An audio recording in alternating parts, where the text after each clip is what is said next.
Today, private pilot applicants are required to practice and demonstrate basic instrument flying skills.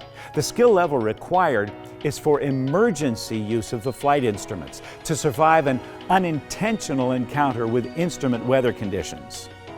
Before the 1950s, most general aviation airplanes did not have equipment for instrument flight. At best, the airplanes had only a turn needle and ball and perhaps one radio. By the 1950s, though, weight and cost reductions made it possible to fully equip light airplanes for instrument flight. Equipment is only half the equation. The pilot must be trained and qualified to fly by reference to instruments. With equipment installed, but the pilot not trained, there was an increase in accidents caused by continued flight into adverse weather conditions. In most weather-related accidents, pilots lose control of the airplane because of spatial disorientation. Without visual reference to the Earth's surface, humans become more aware of sensations from the bodily motion and position sensing systems. During flight maneuvers, these sensations of motion and position can be very misleading. The tendency is for pilots to believe more of what they feel than the information from the flight instruments. There are three sensory systems for orientation. The first is vision. Then there is the motion sensing system of the inner ear. And finally, there is the position sensing system, which involves the nerves of the muscles, joints, and skin. In an airplane without visual reference to the surface and exposed to accelerations and centrifugal forces, humans are susceptible to confusing and disorienting sensations. These sensations can be made worse by making sudden head movements, especially when the airplane is turning or pitching. The proficient instrument pilot disregards these sensations and controls the airplane by trusting and believing the instruments. Flying the airplane on instruments is no different than flying with outside references. The airplane sure doesn't know that it's being controlled by instrument references. Various combinations of pitch and power result in level, climbing, or descending flight. Coordinated banks result in turns. The greater the bank, the higher the rate at which the airplane turns. When flying instruments, the difference is that the attitude indicator, sometimes called the artificial horizon, takes the place of the natural horizon.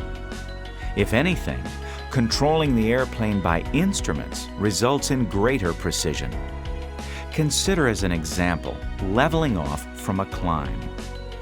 Using outside references, use the natural horizon to set the pitch attitude, and check the altimeter to confirm that the airplane is maintaining altitude.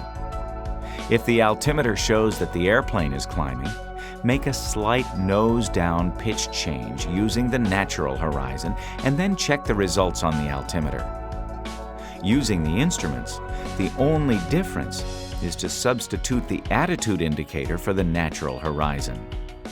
The attitude indicator is the only instrument which provides an instantaneous, direct visual indication of the airplane's pitch and bank attitude. The other flight instruments can only give us an indirect indication of the attitude. There are two common ways to describe instrument flying. They may seem contradictory, but the difference is mostly in the words used to describe them.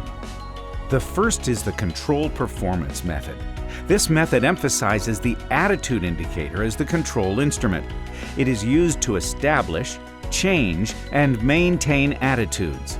The other instruments are used to check the performance produced by the attitude of the airplane.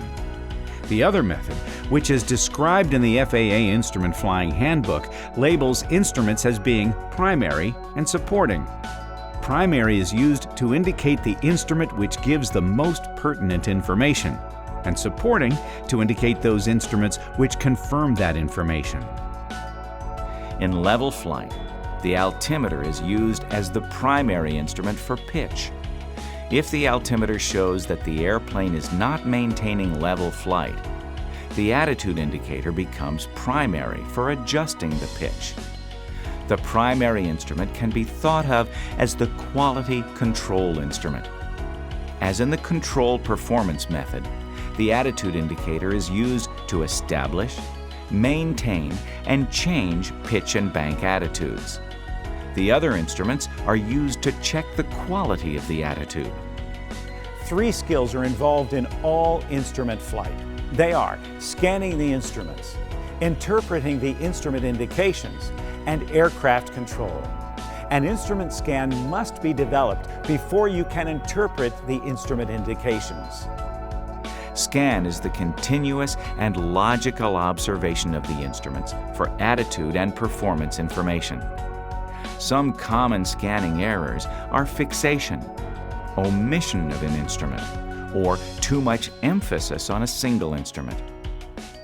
Fixation is when you stare at one instrument. As you stare at that instrument, tension on the controls increases and errors accumulate on the neglected instruments. Omission of an instrument is usually caused by failing to anticipate the result of an attitude change. When leveling off from a climb, failing to check the altimeter to confirm the airplane is maintaining altitude is an example of omitting an instrument. While there is no standard scan pattern, eye-scan studies show that proficient instrument pilots spend up to 3/4 of the time looking at the attitude indicator. The rest of the time, they scan the other instruments to grade the quality of the attitude being flown. The components of airplane control are power, pitch, and bank.